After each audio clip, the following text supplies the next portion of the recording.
final da nossa aula 5, cada momento que passa eu me arrependo mais de ter feito isso em 3 vídeos só, porque os 2 vídeos anteriores ficaram grandes, né? Eu podia muito bem ter dividido isso, agora dane-se, faz parte da vida. Pelo menos você não se sente, você não se sente mal. Ah, poxa, perdi tempo de aula. Não, você está tendo o mesmo tempo de aula dos vídeos anteriores. Dividi bem o tempo aqui, né? Mas tudo bem. Parte final. Estamos falando do centro processual, a gente tem que falar sobre 2 carinhas agora. 2 carinhas entre aspas, né? 2 grandes carinhas, assistentes e auxiliares de justiça. Quanto aos assistentes, talvez seja o grande assunto para a gente tratar aqui, porque é o que pode dar mais problema, como diriam por aí. O que são os assistentes? Assistentes são aqueles caras que não figuram na atuação efetiva do polo de acusação, do polo ativo, mas que podem assistir, auxiliar a acusação. Deixa eu estabelecer algumas regrinhas com você para a gente poder trabalhar bem. Esse assistente que o CPP chama, a gente chama carinhosamente de assistente de acusação, só para poder facilitar. Assistente de acusação. Vamos dividir. Ação penal privada. Quem é que tem o direito de propor ação penal privada? Tu já sabe, o ofendido, o seu representante legal. Existe assistente na ação penal privada? Nunca. A partir do momento que eu tenho uma ação penal privada, eu já sou representante, eu já sou ofendido, ao mesmo momento que a ação não tem por que eu assistir a mim mesmo. Então, assistente não vai aparecer na ação penal privada. Então, mata esse primeiro. Segunda coisa, ação penal pública. Na ação penal pública tem assistente? Tem. Aí sim. Pode existir assistente na ação penal pública, sim. A partir do momento que esse assistente não seja o Ministério Público. Porque aí eu preciso fazer uma divisão com você. Lembra da ação penal pública subsidiária da pública ou da ação penal privada subsidiária da pública? Eu já te falei que, independente do caso, principalmente na privada, que é o que mais vai cair em prova, né, subsidiária da pública, independente de ter sido o ofendido ou outro órgão público que entrou com a ação penal, o Ministério Público ainda pode participar, ainda pode editar o processo, acrescentar ali talvez uma testemunha, chamar um corréu, sei lá. Ele pode participar, ele pode interferir na ação penal diretamente. Quando o Ministério Público faz isso, ele age como um assistente, mas não é o assistente que a gente vai desenvolver aqui. Esse Ministério Público agindo dessa forma, a gente chama de assistente litisconsorcial. Litisconsórcio é quando você tem no polo ativo lá 2 ou mais pessoas agindo por interesses iguais. Então, olha só. Sem querer entrar muito em detalhes do que é litispendência, litisconsórcio, que isso é mais processo civil. Tá? O processo penal em si ele não se preocupa tanto com o litisconsórcio ministerial ou assistência litisconsorcial, tanto faz. Isso é mais comum no CPC, tá? Isso não é tão comum aqui não.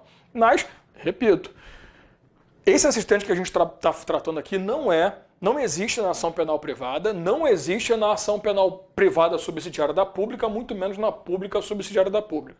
Então, se é o Ministério Público que está se colocando, né, se qualificando como assistente, o nome disso é assistência litisconsorcial, que não é o que a gente está trabalhando aqui.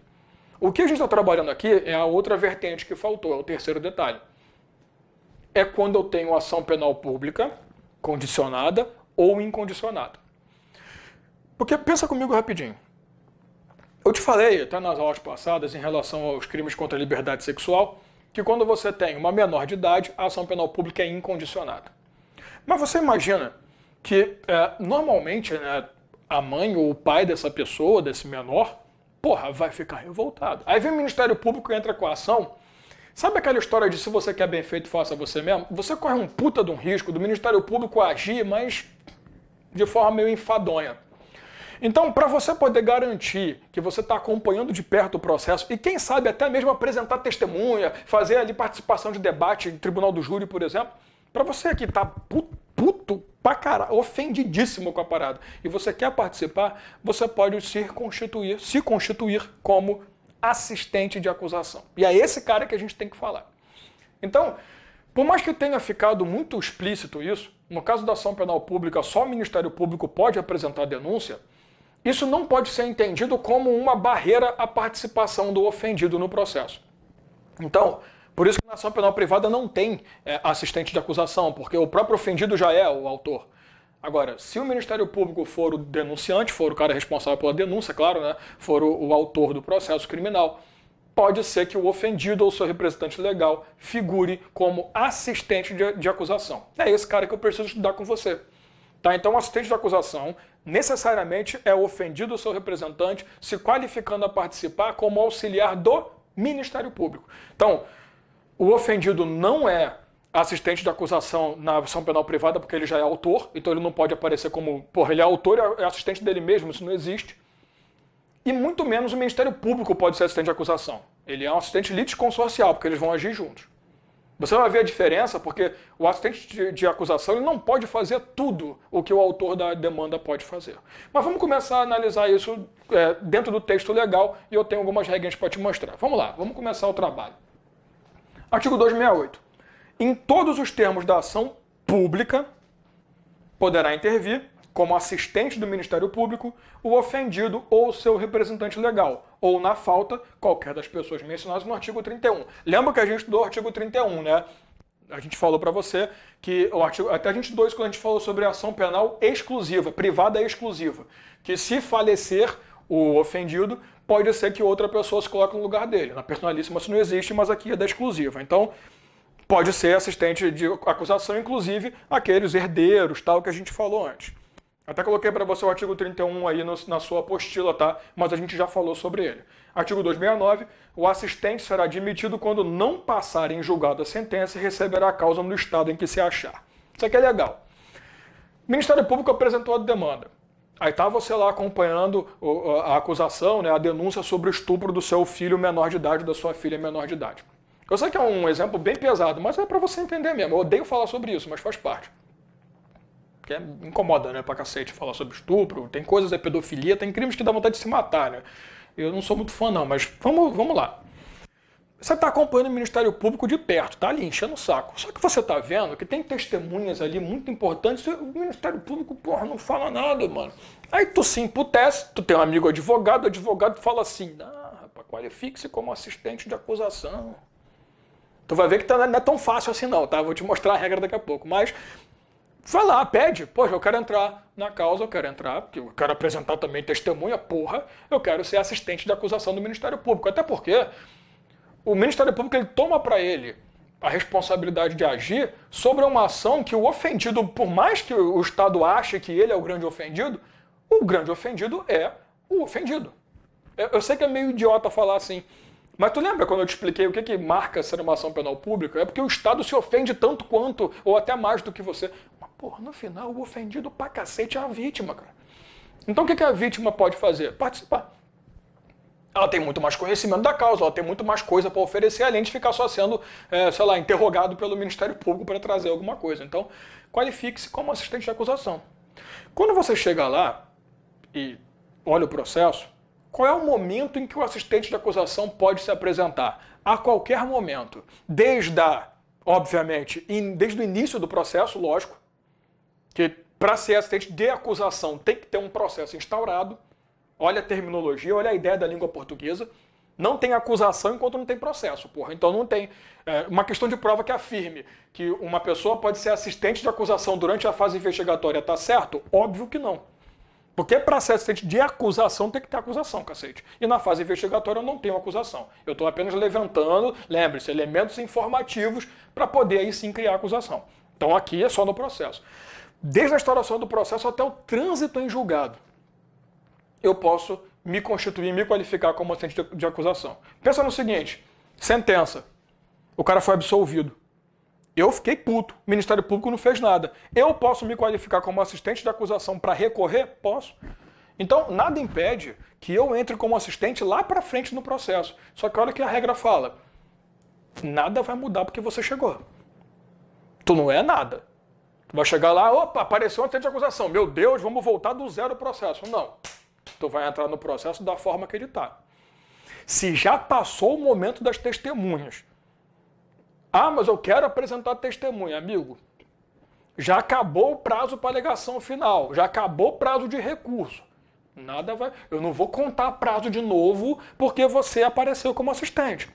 Eu não vou voltar etapas no processo porque foi constituído um assistente de acusação. Olha o que ele fala, tá? Ele vai entrar a qualquer momento, desde da instrução processual, desde o início do processo, até o trânsito em julgado, então ele pode aparecer em instâncias superiores só, não tem problema, mas nada vai mudar por causa dele. Tá tranquilo? Cuidado com essa regra, ela é muito importante, tá? Em relação ao assistente, como é que ele entra, como é que funciona? É só chegar lá e falar, opa, quero ser assistente? Vamos para a lei. Artigo 272, essa regra é importantíssima. O Ministério Público será ouvido previamente sobre a admissão do assistente. Então, eu posso chegar lá e falar, quero ser assistente.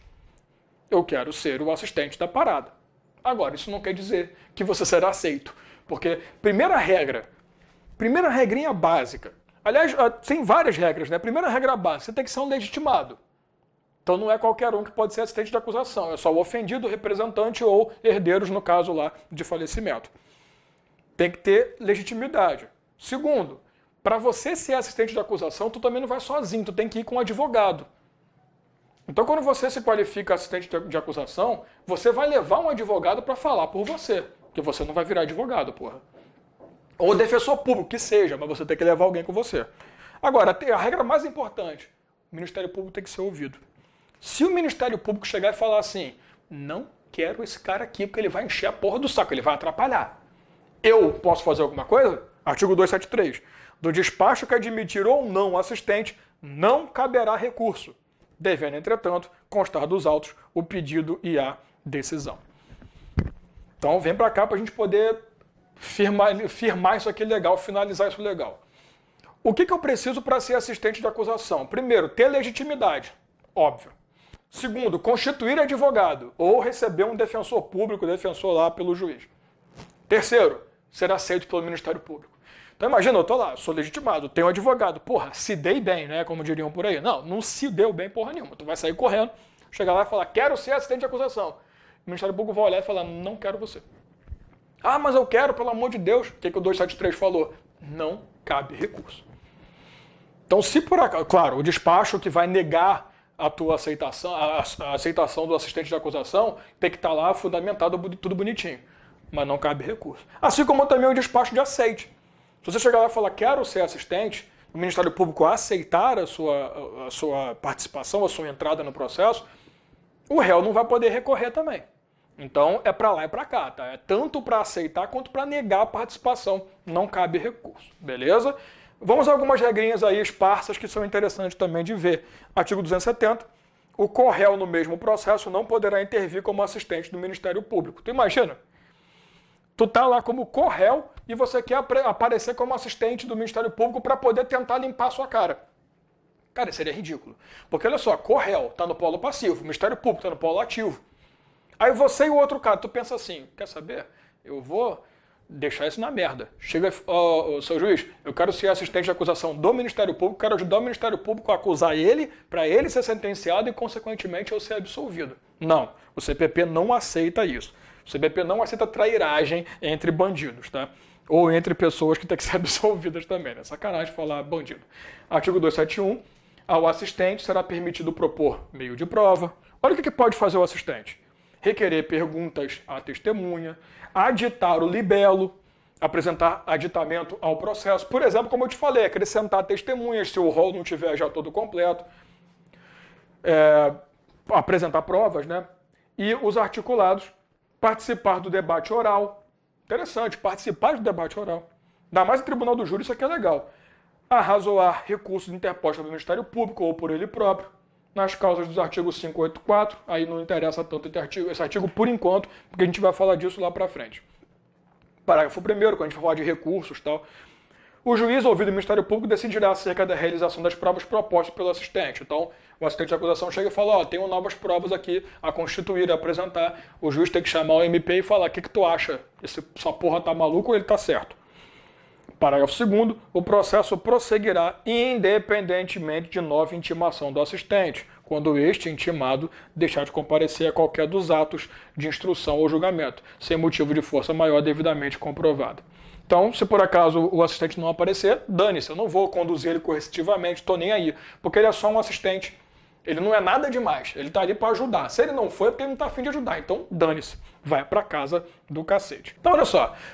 O artigo 271, ele vai dizer para você o que o assistente de acusação pode fazer dentro do processo. Porém, eu queria te falar o seguinte, a doutrina entende que esse rol é taxativo. O que significa isso? É um rol que por si só está completo e que não pode trazer interpretação extensiva por outros dispositivos da lei. Assim como lá o rol de suspeição e impedimento, entende-se que são só esses casos. Porém, o próprio STF tem algumas súmulas que trazem um limite e trazem uma expansão nesse direito. E eu ainda vou te falar mais uma coisa, por mais que a doutrina que diga que é um rol taxativo, nós temos a Lei 12.403 de 2011, que fala sobre a prisão preventiva, e ela acrescentou ao assistente de acusação a possibilidade de pedir essa prisão. Então, assim, você que está anotando, tem aí, ó, quais são os atos que podem ser produzidos pelo assistente de acusação. Todos, obviamente, do artigo 271. Você vai acrescentar aí mais, né, além do 271 que está previsto, você pode aí copiar eles, né, para ficar legal o teu material. Você vai acrescentar aí pedido de prisão preventiva do acusado, com base na Lei 12.403 de 2011, e outros recursos que eu vou te mostrar agora que o STF permite. Então você vai ter recurso de apelação contra a impronúncia, por exemplo, absolvição por excludente de punibilidade. Eu vou te mostrar em súmula, aí você pode acrescentar. A princípio você coloca aí, além dos previstos no 271, né, o assistente de acusação poderá pedir a prisão preventiva do acusado e vamos à tela que eu vou te mostrar as súmulas. Súmula 210, o assistente do Ministério Público pode recorrer, inclusive, extraordinariamente, na ação penal, nos casos dos artigos 584, parágrafo 1º, 598 do Código de Processo Penal. O que seriam esses casos aqui? Ele vai acrescentar no rol a possibilidade de apresentar recurso de apelação. Óbvio, né, que o assistente só vai apresentar apelação contra a sentença se o Ministério Público não o fizer no prazo. Tá? Então, se tiver uma apelação que o Ministério Público não entrou, ele vai poder recorrer tranquilamente por conta do artigo 598 do Código de Processo Penal, e ele vai acrescentar aqui também a possibilidade de recorrer da sentença de impronúncia, que está lá no artigo 416, a gente vai estudar isso bem mais para frente, mas de acordo com o artigo 584, parágrafo 1º. Então esses dois artigos que a súmula comenta é isso. Tá? Então acrescentou aí pedido de prisão preventiva do acusado, coloca aí mais apelação caso o Ministério Público não o faça no prazo, vírgula. Aí você pode colocar mais até, a gente está colocando mais para ficar melhor, mas se você colocar vírgula, tudo bem. Apelação contra recurso de impronúncia, que é previsto no artigo 416 do CPP, e eu posso acrescentar aqui também apelar contra extinção de processo por extinção de punibilidade, né? Recurso contra a extinção da punibilidade proposta pelo juiz. Eu também posso entrar com recurso de apelação. Súmula 448, o prazo para o assistente recorrer supletivamente começa a correr imediatamente após o transcurso do prazo do Ministério Público. Lembra que eu te falei, acabei de falar agora para você, né? O assistente de acusação poderá recorrer caso o Ministério Público não o faça dentro do prazo. Sentença, né? Apelação, perdão, de sentença. Quando começa a contar o prazo dele? No exato dia seguinte, né? Consequentemente, quando o prazo do Ministério Público acabar. Então, acabou hoje, amanhã começa a contar o prazo já para que o assistente de acusação entre com o recurso. Só que aí tem um limite. Olha a súmula 208 do STF. O assistente do Ministério Público não pode recorrer de decisão concessiva de habeas corpus. Tá, dá para você me ajudar a ajeitar isso? Dá. Vamos lá, para a gente poder fechar isso aqui legal. Além dos atos previstos no artigo 271, a gente entende, por mais que a doutrina fale que é um rol taxativo, nós entendemos que o assistente de acusação também poderá, apresentar recurso de apelação contra a sentença após o Ministério Público, caso o Ministério Público, obviamente, não faça parte dele, né? Então, poderá apresentar o recurso que a gente chama de recurso supletivo. Já que o Ministério Público não fez, a gente vai apresentar supletivamente a apelação para a sentença.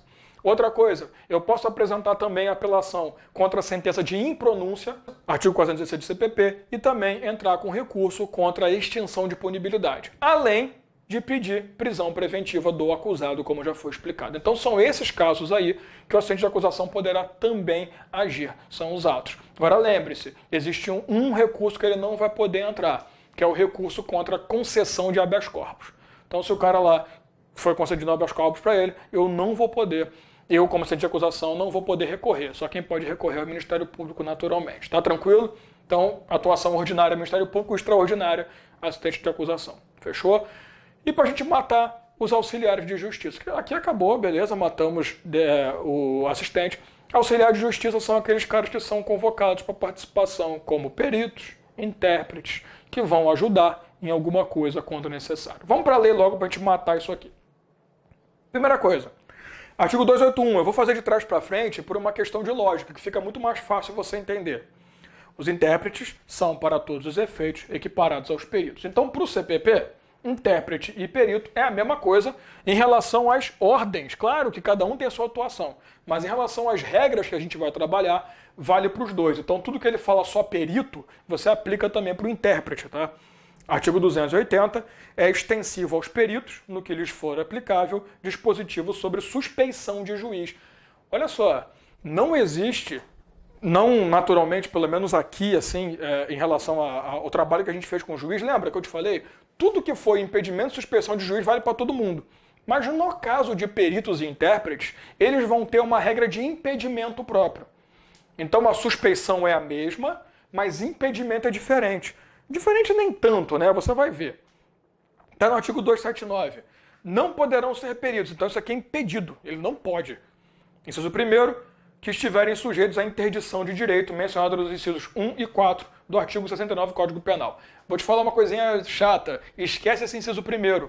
Esse inciso 1º aqui nada é a mesma coisa. Inciso 2º, os que tiverem prestado depoimento no processo ou operado anteriormente sobre o objeto da perícia.